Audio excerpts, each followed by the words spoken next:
Welcome to CircuOsirty.21. I'm Jim Strader-Sasser, and I'm one of your hosts. I'm here today with my podcast and life companion, the Reverend Dr. Hal, or Howie Sasser, and together we're delighted that you are joining us. CircuOsirty.21 is our pulpit for exploring ancient and contemporary spiritual and moral themes. We engage topics with curiosity. We honor wisdom we have received from sages, prophets, martyrs, and saints from millennia ago. We enjoy learning from our friends, listeners, and especially from teachers who help us understand life better. One of our objectives as Episcopal priest is to become more spiritually alive while living more joyously and sharing what we learn with you. So welcome to our pilgrimage, and thank you for traveling along with us.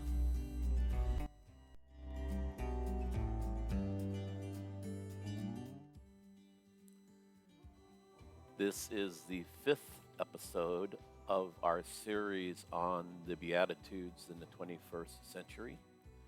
And appropriately, we are studying Matthew 5:5 and blessed are the meek and the rewards for meekness.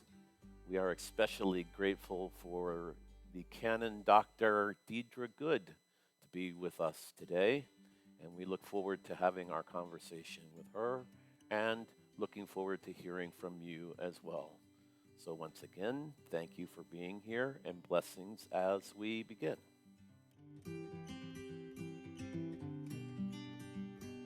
Hello, how's everybody? Doing well, how are you? Very good. Jim seems to be in darkness. that is often the case. It's very Matthean. Are you weeping and wailing and gnashing teeth? That's right. So are you the tech person? I am. Okay. So I've trying to take a look at audio levels and all kinds of things. And as I was just telling Howie, I purchased this whiz bang audio mixer that's a USB port, but sadly the downloads are taking longer than I would like. So we'll do it this way, and then we'll refine it after the fact. It's fine.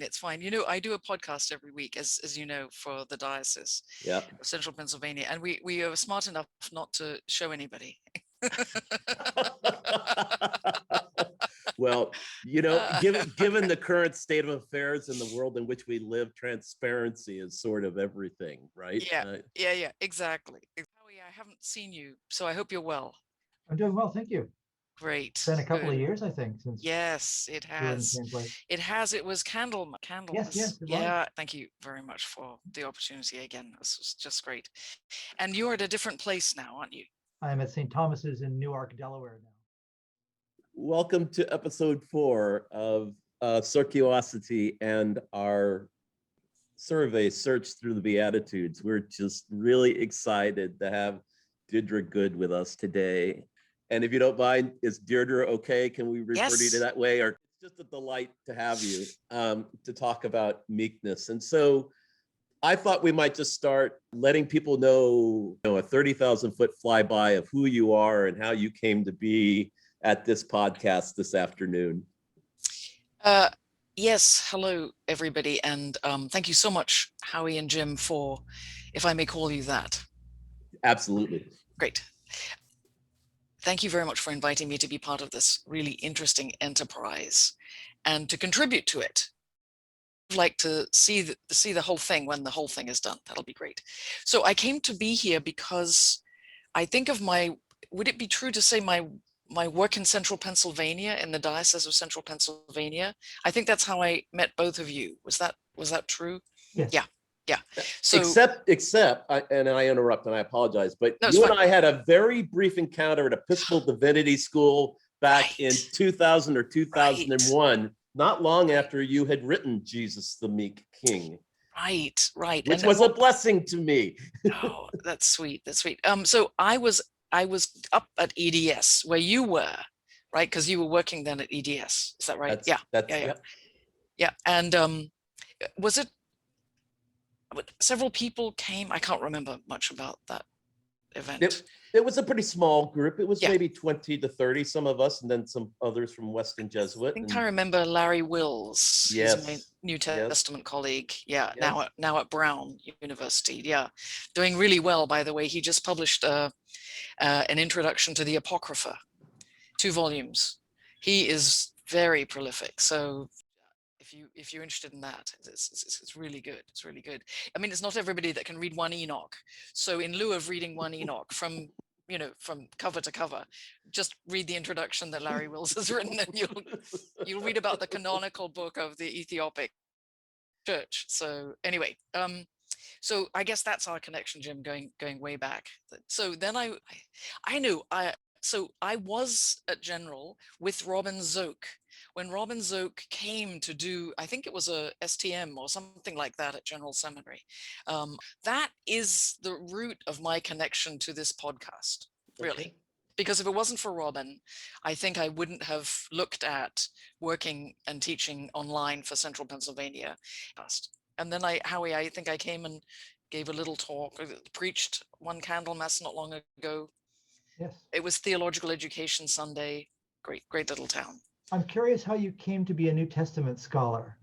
It's not necessarily something that the children dream of when they're 5 or 6. Really?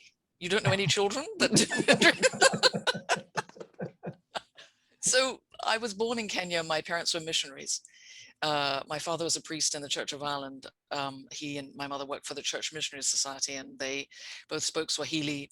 And so I grew up in that context, listening and thinking and studying the Bible, basically. And when I got to university, I went to St. Andrews and I concentrated on New Testament because we had really great New Testament professors at St. Andrews, and I knew I wanted to do that. My father had gone to Trinity College Dublin, and he had also done work in New Testament, and he was doing some graduate work in New Testament as well. So I mean, so I grew up with the atmosphere of the New Testament, and being a Christian, being a evangelical Christian, because that was the ethos of CMS then, singing Sunday school chorus songs and so on. So I guess I never escaped it. That would be one way of looking at it. I never escaped it. And I've always really, really enjoyed it. I don't know.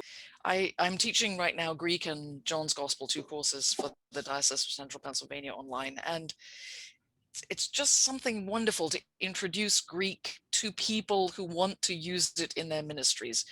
And that just sort of gives a perspective about, a connection amidst the parochialism of some of our lives, the connection to the Anglican communion. So I love teaching, I love learning, and that's just something that I'm so happy to be able to live out. I mean, but it's just a passion of mine. I really, really enjoy discussions, and in the past year, over the course of the pandemic, I've been able to join online seminars across the world, because everybody migrated online. So I spent some time, for example, in a theology group of St. Stephen's in Canterbury, which is not far from where I grew up. And in fact, somebody I knew from school in Canterbury. I went to school in Canterbury before I went off to university and so on. I've stayed connected with her, so I was able to reconnect with aspects of my past in terms of a present configuration of a church there. The theology group discusses everything from Buddhism to Aristotle to theology, or sort of the influence of the Anglican Church in China, if there is one. So I mean, there's a way in which I'm not just by myself in my office, thinking about things. I'm actually a part of different networks, and it's been a challenge for all of us, the pandemic, but it has opened up. It has opened up the possibility of connecting to far broader constituencies than one might hitherto have imagined. That's a long rambling answer. Sorry. It's a bit off topic, but it's fascinating to me to at least ask the question. We as parochial clergy have also gone online with worship and educational events and so forth. And presently we're wrestling with to what extent that will persist as COVID mutates, recedes, whatever it's going to do. I wonder, do you think that the connections that you've made with other academics and in other sorts of communities will last beyond the end of COVID? I'm hoping they will. I mean, of course, it's the case that the people who hitherto have been driven to connect online, say, like, you know, the theology group of the parish I was mentioning in Canterbury, they're going back to in-person meetings of the theology group and in-person worship. Yeah. In my own parish, we had to have a special extension put into the nave of the church to make the Zoom thing possible. But the fact is that it was done. So in fact, I was trying to make the case that we could go on meeting online if they wanted, you know, a more global participation. So my hope, Howie, is that we will be able to sustain these connections, and that we'll be more intentional about them instead of rather more haphazard, or rather more desperate because we just want to stay alive.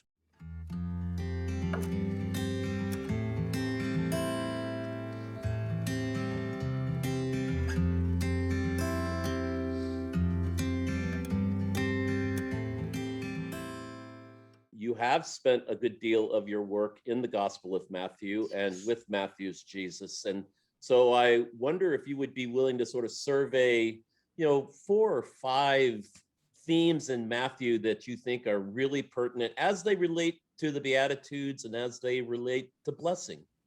So obviously we're having a discussion about meekness. Right. So that of course is a major theme for me in Matthew's Gospel, and I think most people recognize it plays a significant role because of its connection to Christology.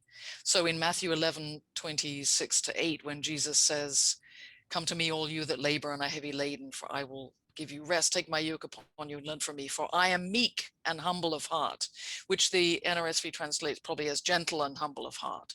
So behind the English word gentle, which is the contemporary word that the NRSV has chosen, is the word meek. And the use of the English word meek recurs in the Beatitudes, because you can change the words of Jesus in Matthew 11, "I am gentle and humble of heart," but you don't change the Beatitudes. The Beatitudes are sort of like a canon within a canon. You know, the red letter Bible, the Beatitudes are in red, but Matthew 11 is variable. It's weird. There's no rational reason for it, but the word meek stays in the Beatitudes pretty clearly. So, but in the Beatitudes, the term meek is not directly connected with Jesus. It's connected with a group of people who are listening to the Sermon on the Mount, because Matthew 5-7 is the transmission of the Sermon on the Mount. And amongst them would be disciples, because the disciples are mentioned in chapter 5, verse 1. But we also find that the crowd is there too. So we have this assemblage here. So I would say that meekness is a Christological theme in Matthew's Gospel. In chapter 19, it's connected with Jesus being a meek king. So I'll talk a little bit about that. If I then move to your question and say, what would people look for or listen for or notice in Matthew's Gospel in contrast to all the other Gospels, I would say justice. And for me, that is a reason that Matthew is my favorite Gospel, because justice is a key idea in law, in all aspects of life. If we don't have a system of justice to which we can appeal and which we can ask to be reinforced, we have anomie, we have chaos, we don't have society.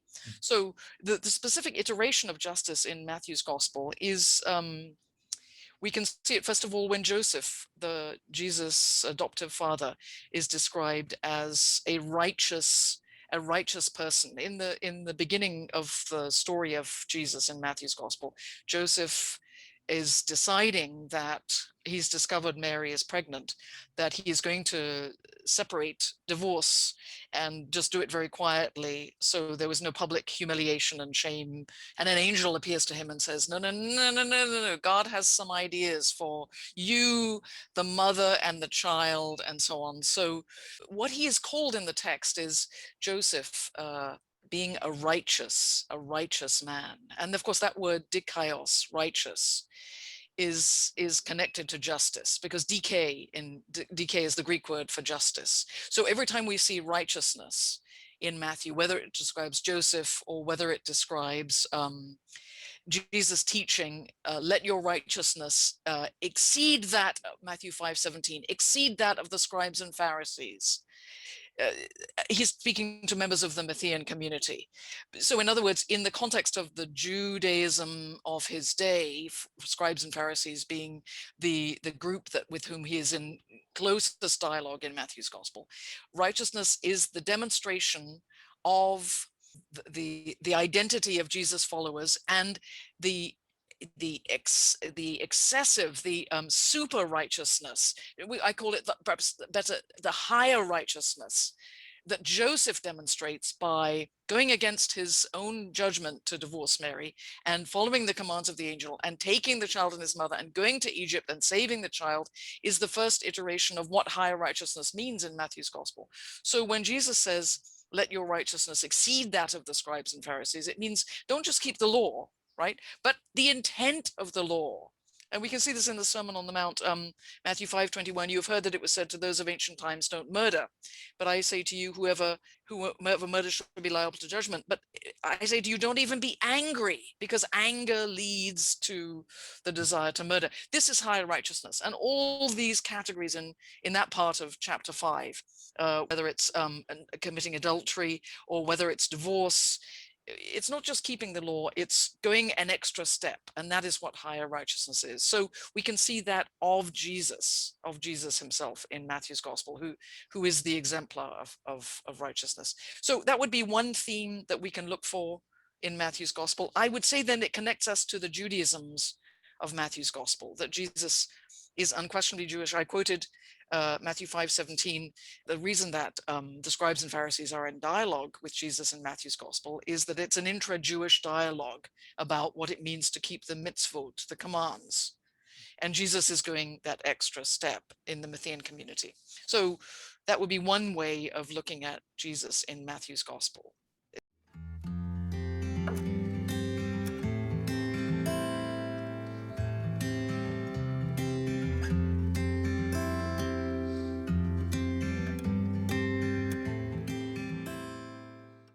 I'm wondering what your thought is, whether when Jesus says, blessed are the meek, he means those who assume meekness, that is, those who go the extra step in their righteousness, or is he thinking, are his listeners thinking of those who, as it were, have meekness thrust upon them? Do you know what I mean? Is Yeah. it something that you do, or is it a condition that you find yourself in?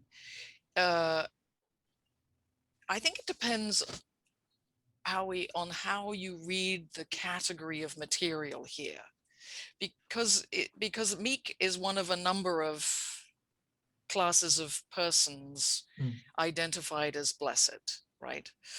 Makarios or Ashrei in Hebrew. And I think the category is simply an identification, not a demand. So the category then, which introduces the Sermon on the Mount as a whole, is to say that disciples and followers and the crowd are blessed, especially those who are poor in spirit, mourning, meek. They don't actually have to do anything. It's not until 5:21 that we get to the demonstration of what they might already be doing, right? So I think I was so interested to look at the footnotes on the meek, Matthew 5:5, the definition of meek. And it's fascinating. I mean, it's disappointing too, but it's quite fascinating that when I have the NRSV annotated Bible, 5th edition. So if you have the 4th, you'll get some other footnote and so on. But I have the 5th edition. And on verse 5, on meek, there's no description of what meek might connote, or maybe an assumption everybody knows what it means, but just a reference to Psalm 37:11, which is a good reference, but there's no explanation. In Psalm 37:11, we get a reference to, but the meek shall inherit the land and delight themselves in abundant prosperity. So in other words, some of these categories of meek come right out of the Psalms, and the Psalms are identifying those on behalf of whom God acts. So if you want to know how the meek are going to inherit the earth, the answer is God will give it to them. So I don't think they do anything necessarily. It's that God identifies these qualities that are blessed: poor in spirit, mourning, meek. These are categories of deprivation, categories of, absence, right? And it's God who fills up what is absent. And if you're mourning, you're in desolation. So God recognizes the state of weeping and mourning, and gives space for that category to exist, because to mourn, you need a protected space. And so to be meek, you need, if you're meek, you are in a state of dependence. You are in a state of dependence.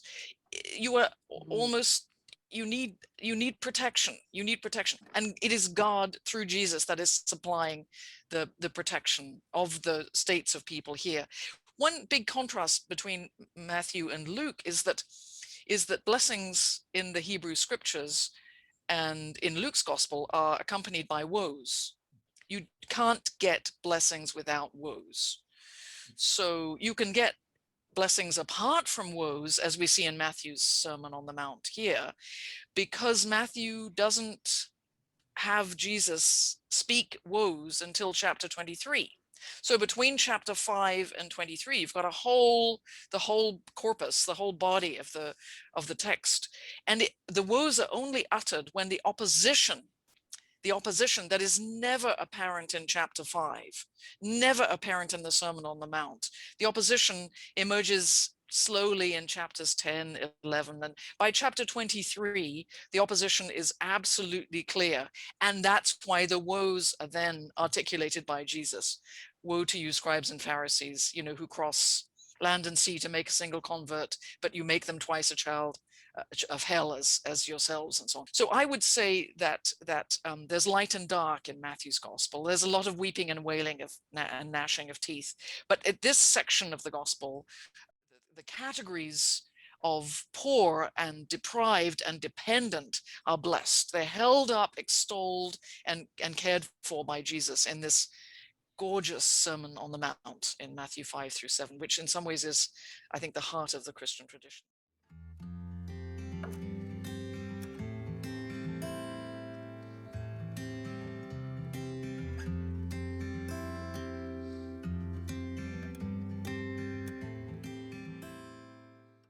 Helpful, because when I look at social discourse presently, I find that meekness is not a quality that's highly valued.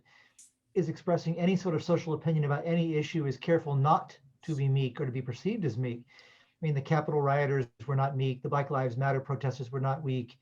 No one wants to be meek. Absolutely. And so in a way, it's no longer seen as desirable in some way.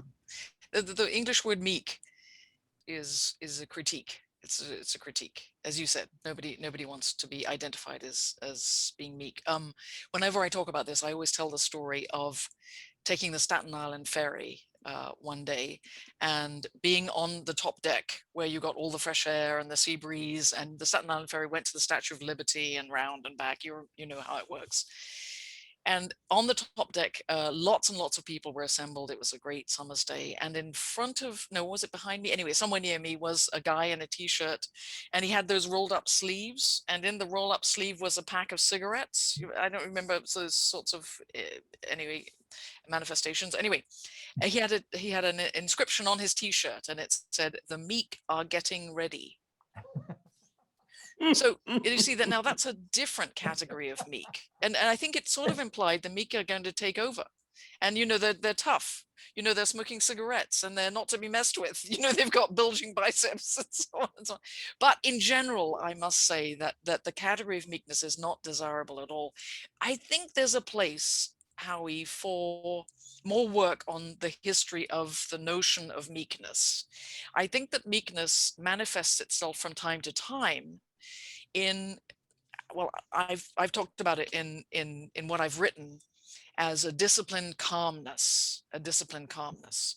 So, for example, you don't wake up in the morning and say, I'm going to be meek today.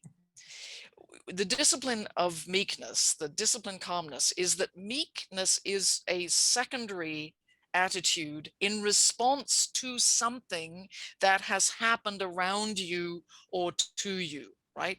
So, for example, if somebody performs something aggressive in your environment or to you or somebody that you know or care for or something, then your response, what is your response? Is it simply to react, to simply tit for tat, to measure back what you have received? Disciplined calmness of meekness is a non-reactive state of equilibrium. It's an equilibrium, and it's manifest in the Hellenistic world. That's the world of Matthew's gospel and the time of Jesus and Paul, as a discipline practiced by rulers. This is what you see in Matthew 19, when Jesus is called a meek king, entering Jerusalem on a donkey, right? Not a war horse, but on a donkey. And what we see then is the reflection of a whole category of material, which are kingship manuals of the Hellenistic world. So a lot of subsidiary kings to Rome in the Hellenistic world are found in the successors of Alexander the Great, whose generals continued to rule in Egypt and Syria and in other parts of the Alexandrian Empire after the death of Alexander. And Alexander himself is described in texts reporting the life of Alexander. He was too busy to do memoirs. He was too busy conquering worlds and dying at 33. But they also describe Alexander as meek. So I should start there. So Alexander conquers the kingdom of Persia and the Persian king Darius. Darius flees from the battle scene in a chariot. And then Alexander enters into Darius's palace. And inside the palace, he finds all of Darius's court. This is a Persian court. It is a court of pomp and circumstance. And in it are the eunuchs and the wives and all the opulent furniture and decorations and so on, but minus Darius. And so all the retinue of Darius, his wives and so on, come to meet Alexander because they are the vanquished foe. And in this little episode, one of the wives comes forward, and nobody has seen a picture of Alexander, so the wives have no idea who the conqueror is, and they actually identify Hephaestion, who is next to Alexander, as the conqueror, and kneel before him, to say, we are your subservient foes, and we are no longer a threat to you at all. And Alexander bends down and lifts up by the hand the woman who has made this obeisance, because she has mistaken Hephaestion for Alexander. And in this generosity of recognizing her subservience, he honors the vanquished foe. Do you see? So that is a great example of meekness rather than insult.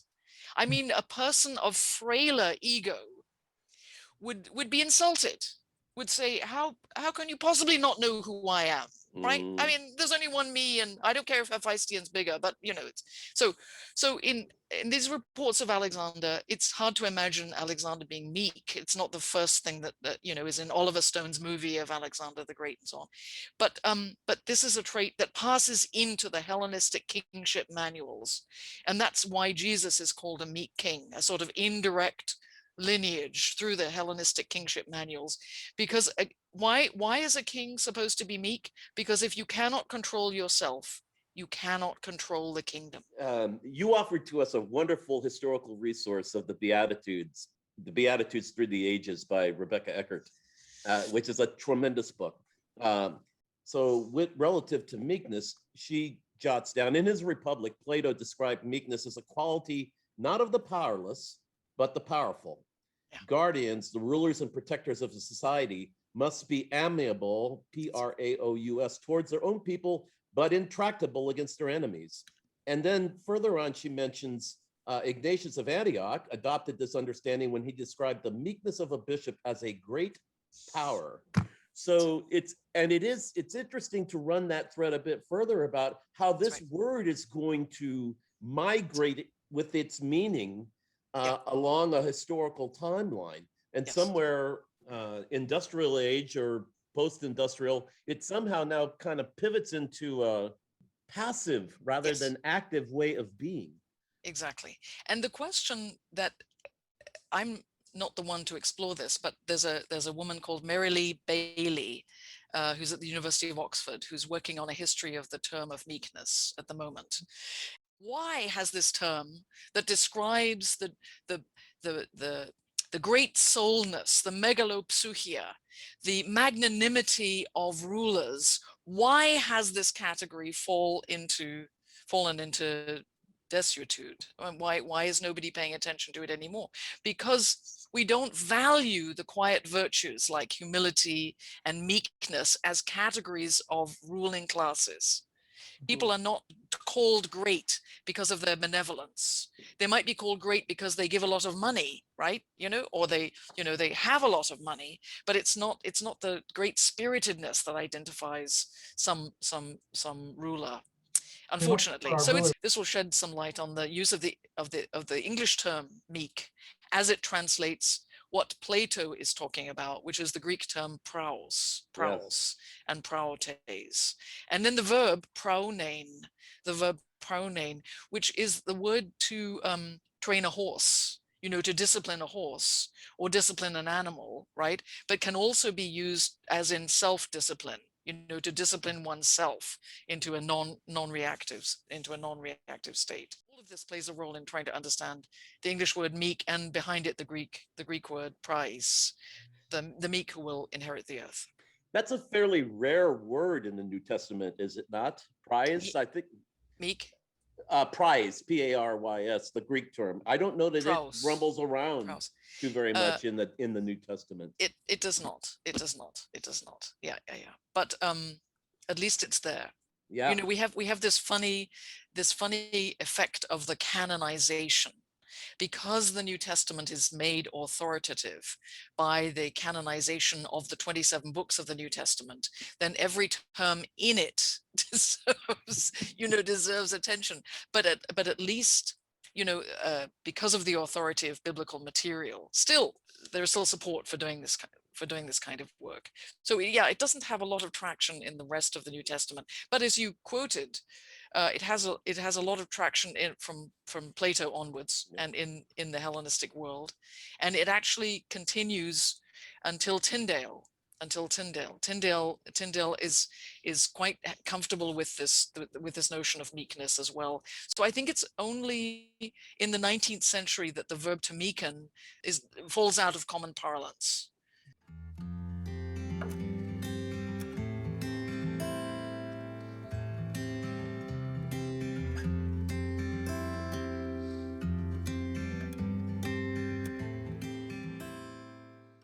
Let me throw out another example and see what we might make of it. When Jim and I were in Paris now 15 years ago, maybe longer, we were on the subway one day, and there was an enormous student demonstration brewing that day. They were complaining about university fees and the way they had been raised. And Parisian university students apparently have always been pretty bumptious. They certainly were that day. You could hear them carrying on in the train while we were standing on the platform waiting for the train to arrive. So they were really worked up, and they were not quite riotous yet, but they were getting close. We got on the train and they were carrying on, and there was a little old lady, truly little and truly old. I'm not using those terms lightly. And these young people were jostling her and behaving disrespectfully toward her. And at some point she'd had enough, and she hauled off, explained to them that they had no conception of what their elders had done during World War II, what they had put up with in Paris, the sacrifices that they had made. I was grateful that day that I could speak French and understand the full force of her argument. and she shut these kids up. They backed away and they left her alone. She is in some ways an image of a meek person, an old person, not necessarily powerful, probably not wealthy, small physically. In some ways, she leveraged her meekness, as it were, to protect herself, to create what you were talking about, the safe space around her in which she could be meek, in a way, by being vociferous, at least for a moment. Yep.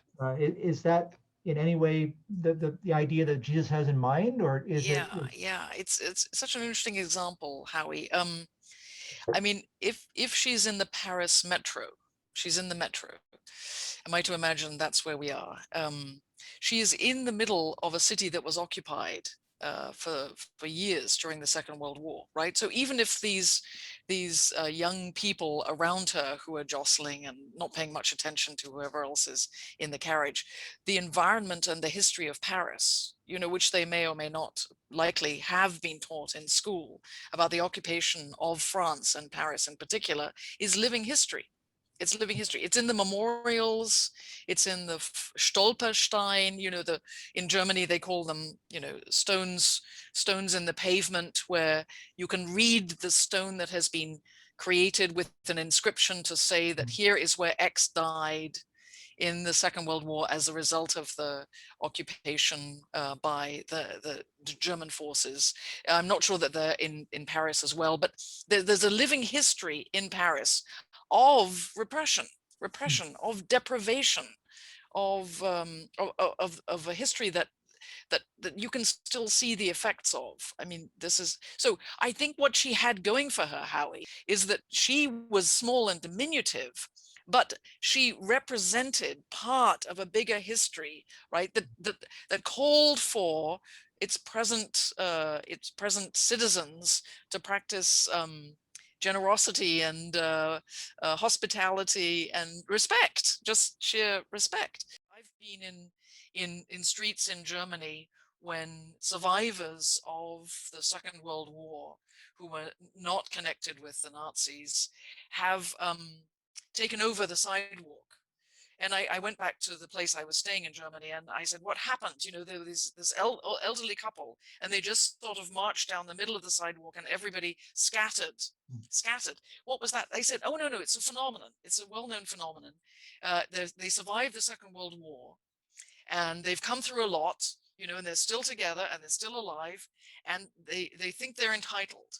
They think they're entitled, right? It's the opposite of the person who was sticking up for herself, because they were scattering everybody off the sidewalk too. So I mean, I'm just giving you other sort of tangential examples of the same phenomenon, but Meek versus not meek in that case. meek versus not meek. Even Yeah, exactly. even when standing up for oneself, one can still be meek. Yes, precisely. It's an important I'm message for the people listening to hear, I think. I'm often looking for examples of meekness in our political life, you know, in our public life. Good luck. Yeah. well, yeah, they're few and far between, and they're not often highlighted, but you know, they're worth trying to pay attention to. Yeah, I think so.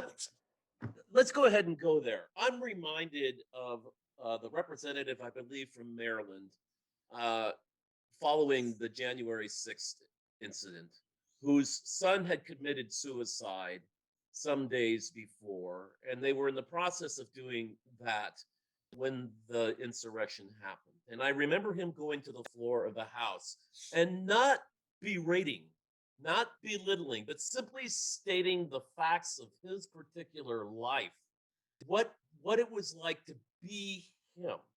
And so I don't know that prior to like this conversation or this inquiry that I would have thought of him as being meek.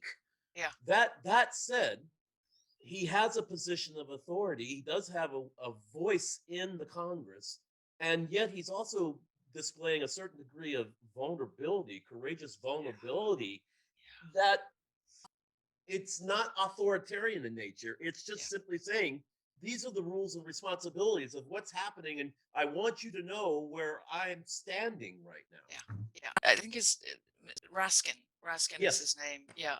is it Jamie Raskin? He's a really impressive man. There's a way in which he speaks out of his deprivation. You know, it's very much like the woman in the Paris metro who speaks out of her age and inferiority. And there's a way in which there's a moment of choice. Are you going to listen to that? Are you going to listen to what Mr. Raskin says? Because in his grief, he is in a place where none of us want to be. None of us want to be. So we want to recognize that. And he has an authority, and so does the woman in the metro. But it's a tiny window. It's a tiny window. People are not that patient these days, for long discourses and disquisitions.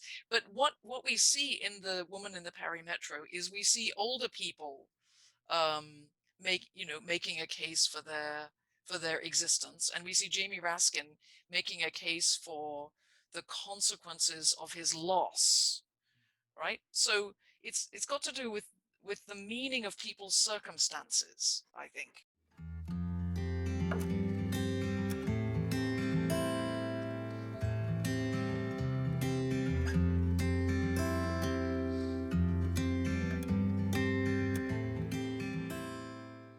Back to something in Matthew's Gospel. Sure. I was going to go to perhaps one of my favorite passages in Matthew's Gospel that I quoted right at the beginning of our discussion, Matthew 11:28 to 30. This great invitation: come to me, all you that are heavy laden and weary and carrying heavy burdens, and I will give you rest. And in the NRSV, take my yoke upon you and learn from me, for I'm gentle and humble in heart. Meek and humble in heart, and you will find rest for your souls. For my yoke is easy and my burden is light. So here we see Jesus exemplifying in the middle of Matthew's Gospel the qualities of meekness, which are translated as gentle and humble in heart. Tapainos te cardia. But how does he get to this state of being? It's prefaced in verse 25 by thanksgiving.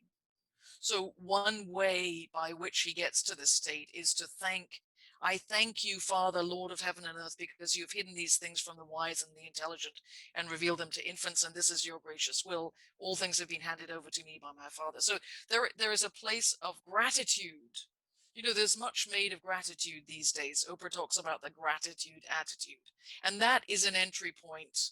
That is an entry point into the recognition of the effect of others upon the circumstances in which we all find ourselves, which are not domination or subordination, but recognition of humanity and states of vulnerability. But even before verse 25, it actually happens that Jesus is really pissed off because he's been judged by this generation. He and John the Baptist have both been judged by this generation. They're damned if they do, damned if they don't.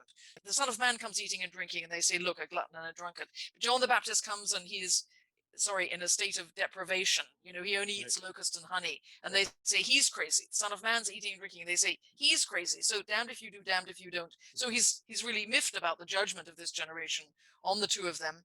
And then in verse 20, he begins to reproach. He's angry. He reproaches the cities in which most of his deeds of power had been done because they did not repent. So he has done mighty works and mighty acts in Chorazin and Bethsaida. Woe to you, Chorazin, woe to you. There's some of the woes which we talked about were missing in chapter 5. They're not fully present, but there they are when he gets angry in chapter 11. Because if the deeds of power done in you had been done in Tyre and Sidon, they would have repented long ago in sackcloth and ashes. But I tell you, on the day of judgment, it'd be more tolerable for Tyre and Sidon than for you. So he's continuing to be really angry in 23. And you, Capernaum, will you be exalted to heaven? No, you'll be brought down to hell. So then there's a pause. Then there's a pause. And verse 25 says, at that time, Jesus said, I thank you. So between the end of 24 and the beginning of 25, there's a breath. There has to be a breath, because you can't move from anger straight into thanksgiving.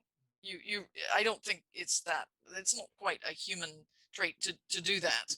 So between 24 and 25, he's made a deliberate choice. Now, unless you understand the category of meekness, which is a deliberate, disciplined choice to be non-reactive, even to your own anger, you won't understand why he can be called gentle or meek or humble of heart.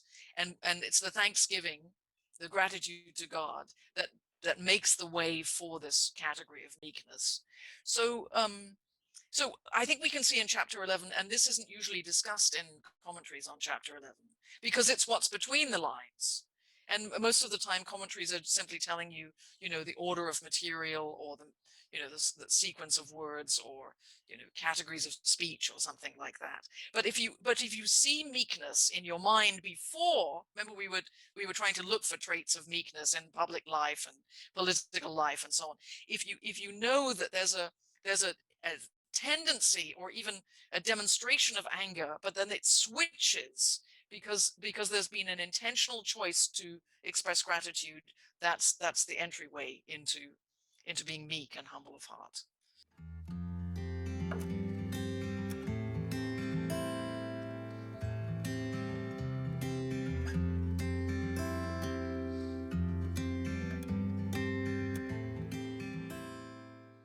I would like to give you more examples in public life, but we have to look carefully and hard. That's your point, Howie, wasn't it? Good luck, you said. Well, so Ireland for me, that's ancestral land for my father's side, and my paternal great grandfather came across on a boat, from a small village out in County Galway to come to the United States. There's a tremendous amount of deprivation that has happened in that culture. From an outsider point of view, or from a fourth, fifth generation point of view. And when I traveled there, there is this, I don't know if I would call it whimsy or melancholy, or there's just this sense of whatever this motion would be, of being okay with this and that, not being reactive. I mean, certainly there are times, I believe, when people react because they're angry, but the culture is not one of, it just has a different feel to it. I don't know that I can sort of explain that, but I mean, that's part of your context. Does any of that sort of story resonate with you in any sort of way? Well, see what you think of this. So remember I said meekness is not a category you wake up thinking you will be. It's a kind of a secondary quality. It's not like the classical cardinal virtues, like self-control, or all those great virtues of Plato and Aristotle and so on. Rationality, reason, let's see, self-control, self-discipline. It's a category that comes from the underside. It comes from the underside, right? And I always think of the Irish as being Irish, half, 3/4 Irish myself. I think of my heritage in that regard, sort of. I mean, a lot of Irish life, I'm going to overgeneralize here. I subscribe to the Irish Times, so I try to keep up with. That's another benefit of the pandemic, trying to keep up with global things. But I think of the Irish as often the underdog. The history of Ireland is a difficult history of occupation. It's a difficult history of occupation and freedom. I mean, there was the 1916, uprising and so on. I understand that. But who cannot think of Ireland without thinking of the potato famine?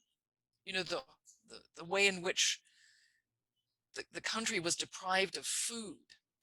I mean, the memorials to the Irish famine that exist in New York City are just terrible state of subservience. I think it's part of the way in which the thing you were talking about, the balance, between one thing and another thing,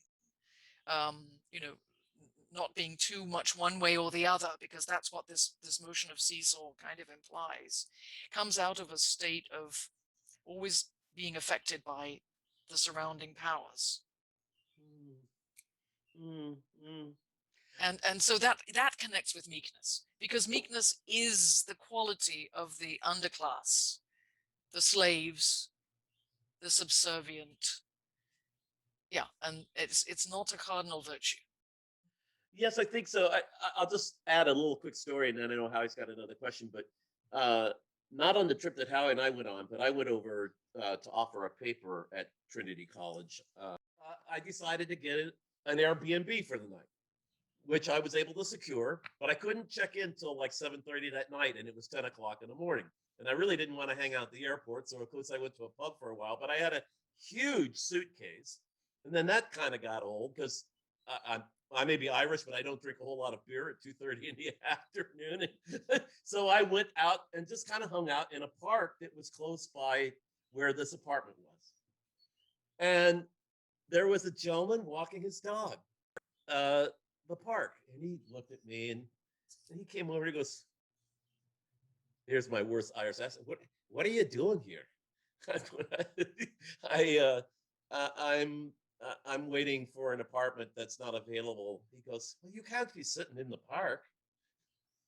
And he invited me into his home for tea, and and that classic sort of hospitality. It was just just so sincere and so sweet. I mean, the Irish sense of humor is really distinctive, and it can be self-deprecating. The Irish hospitality, the desire to have good crack, good conversation and connection, the generosity of spirit. I mean, it's all there. It's all there. Yeah, it's a wonderful thing. So you didn't have to wait alone in a park. No. That's right.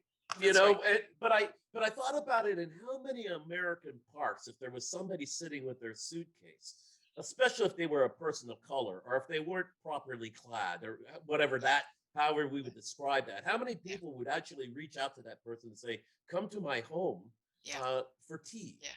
Yeah.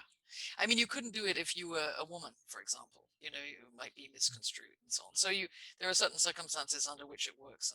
And taking us back a little bit to, well, the famine was a good place to begin it. We're told that the word blessed, Makarios, is also perhaps more correctly translated as happy. I think people in the pews have a hard time understanding how these categories of people, all of whom seem to be oppressed in one way or another by others or by circumstances or by whatever, could possibly be happy. I wonder, again, is it intended to be a future promise? Is it intended to be a present condition? Is one happy to be meek in the present, or is one meek in the present in anticipation of some reward later? Yeah.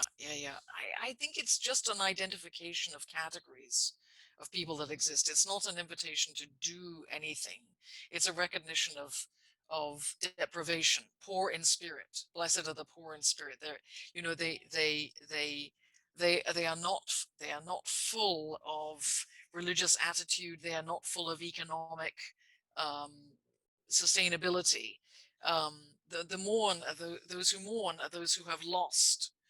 Those who have lost people that they have loved, and so on. So I think it's just a recognition of a state of deprivation in and on behalf of whom God will act. When it comes to, say, a verse like 12 or 13, you are the salt of the earth, you are the light of the world. What we're dealing with here, as the Beatitudes move into the rest of the Sermon on the Mount, is perhaps a description of disciples. So that would be the place, Howie, where I would see this as an invitation to be light and salt, and to find out what the meaning of those categories are. Without salt, things are flavorless. Without salt, there's no, remember, salt is part of the essential aspects of life, because without salt, we don't have enough of the chemical components to sustain life. And too much salt is the Dead Sea. So salt becomes a means by which there's some distinctive aspect of discipleship. Light becomes the means by which clarity is shed through the action of disciples in the world. So through these metaphors, as the Sermon on the Mount builds, I think we see more clearly invitations to disciples, which would be amongst the crowds, not simply the people who are identified as disciples and who have been named earlier in Matthew's Gospel. But at this point, the crowds listening to the Sermon on the Mount are open. They're not hostile. They're ready to receive the plan, which is the epitome of Matthew 5-7, the epitome of Jesus' teaching about God's realm, about God's kingdom in this section. And they're not ready to dismiss it yet at all, as they will be in chapter 10 and 11 later on.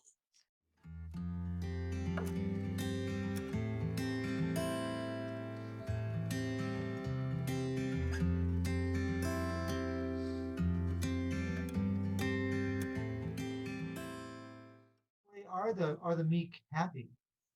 In what way are they Macarios? Yeah.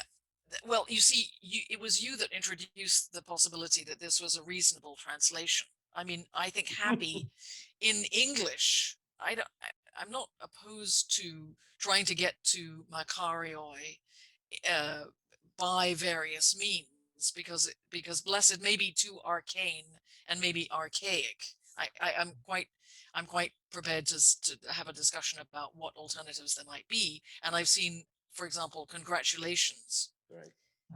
which I don't like. but it's still an attempt to upgrade blessed, because we started off this discussion by saying that you don't mess with the word of the Beatitudes, which is blessed. And that's what we're trying to do. We're trying to see, is there any way by which it could be upgraded? I still think, Howie, that if we identify people in a state of deprivation who need God to act on their behalf as those who are identified as blessed in these 8 or 9 or 10 verses of Matthew 5, then they don't have to do anything, because their lives are difficult enough anyway. Yeah, I mean, I simply see this as a recognition of the state of need, the state of want. And if you are in a state of deprivation, trying not to be shifted into some other place is probably the way of healing, right? Because if you're mourning, you can't just recover from grief just like that because somebody says you need to recover from it. You have to go through a process. I want to have a discussion in our church. I'm going to have a call actually in about 8 minutes. I made an appointment with our rector to have a chat about why life is not going back to normal after the pandemic. And one of the things I think is going on here is that people want it to be normal because they want to get over the trauma and over the grief and over the changes and over the loss, and they want to go back to shopping and eating and flying and being outside and being in restaurants and so on. But I think we won't get there until we understand everything that has happened and we name what has happened. And I think he has agreed with me. A place to start is 600,000 dead. I'm sorry, but I think we have to start with grief about what has happened. And in that state, and from that state, not by being pushed through it, but by recognizing the loss, the profound loss. And that's just 600,000 dead is just the US.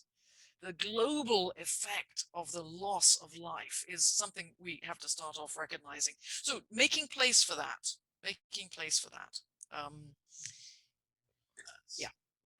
Well, I mean, isn't that a sort of Holy Week Easter teaching? That there cannot be any resurrection without the death and without the time to contemplate and understand what the death establishes and sets the stage for. Yes. At least that's my interpretation of what that Triduum is all about. Well, how about if we just close very quickly with your last thoughts on maybe something that you think you've learned or you would want to share in this conversation before we depart, and then I would love it if you would read Matthew 1 through Matthew 5, Matthew 5, 1 through 5, 5. If you have that in front of you. When Jesus saw the crowds, he went up the mountain, and after he sat down, his disciples came to him. Then he began to speak and taught them, saying, "Blessed are the poor in spirit, for theirs is the kingdom of heaven. Blessed are those who mourn, for they will be comforted. Blessed are the meek, for they will inherit the earth." I think if there's one thing about meekness that I'd like to say, it's that if we want to examine the category of meekness as a quality practiced by groups like those identified in the Beatitudes, it's not an individual trait, but also by individuals like Jesus, who identifies himself as meek and humble of heart in Matthew 11, 28 to 30. And the practice of kings, Jesus is a meek king in Matthew chapter 19. I think if there's one thing to be said about meekness, it is looking at human qualities that are part of the under layer of society. When we think of women as gentle and humble of heart and meek, it's quite an easy identification to make. But we don't usually think of men in terms of gentle and humble in heart and meek, because there's something about the qualities of humility and meekness that reflect the underside of society. And so when we pay attention to meekness, we're not looking at those in obvious positions of power. We're not expecting Roman emperors to be called meek. We're not expecting Roman aristocrats to be called meek. We're not expecting Roman centurions to be called meek.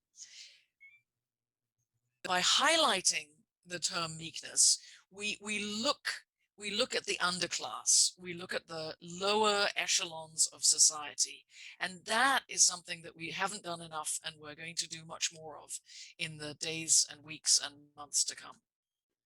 Thank you. Yeah, that's great. Thank you so very, very much for taking the time. Howie, would you bless and pray us out on our way? Thank you. I will. Dear Heavenly Father, we give you thanks for this time. We give you thanks for all the wisdom that you send into our hearts. We thank you that you have given us this inspiration and that you will enable us to share this with so many people. We pray now that you will send us out in peace to do your will. Wherever we may go, you will be with us. Your holy angels will dwell with us in peace. As we ask in your name, amen. Amen. Amen. Thank you, gentlemen. Thank you. Be well. Have fun with the Talk with Your Rector. Blessings. Yeah, thanks so much. Thanks so much. Bye. Blessings on your ministries. Bye-bye. Thank you. Thank you. Bye-bye. Thank you for joining us. Please share our podcasts with your friends, family, and anyone traveling along the way seeking wisdom and hope in these extraordinary times. There are many resources associated with this podcast series. Most of the commentaries, comments, and other thought-provoking materials are available at beatitudes.online. We have a subscribers list you can sign up for too. This series and earlier podcasts of ours are located at CircuOsirty.podbean.com. Check it out, and we invite you to follow and like us on Facebook. Please let us know if you'd like for us to share information with you and your faith communities, either virtually or with other forms of promotional material. Next time on CircuOsirty Point 2.1 and our Beatitudes series, Howie and Jim invite the Reverend Canon Mark Harris to the podcast. Canon Mark is a longtime priest in the Episcopal Church and has served in many contexts and done many things. He is a man of many talents, including being a printmaker, a podcaster, and as I mentioned earlier, a fine priest. He will discuss Matthew 5:6, and blessed are those who hunger and thirst after righteousness, for they shall be filled. And indeed, all of us have many opportunities to search for righteousness and offer it in our lives today. So please do join us when Canon Harris comes aboard on the Beatitudes for the 21st century. And take good care. May God bless you and keep you, and blessings along the way. Farewell.